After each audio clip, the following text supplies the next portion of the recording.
শারদ প্রাতে বেজে উঠেছে আলোকমঞ্জি, ধরণীর বহিরাকাশে অন্তর্গীত মেঘমালা, প্রকৃতির অন্তরাকাশে জাগরিত জ্যোতির্ময়ী জগন্মাতার আগমন বার্তা, আনন্দময়ী মহামায়ার পদধ্বনি অসীম ছন্দে বেজে উঠে রূপলোক ও রসলোকে আমি নবভাব মাধুরীর সঞ্জীবন।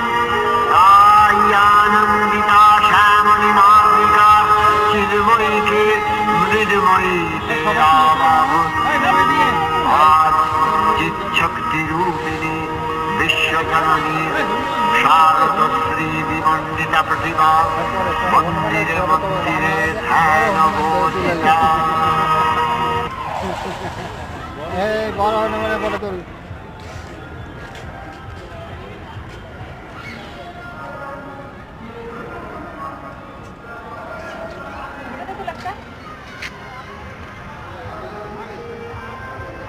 তুলেছি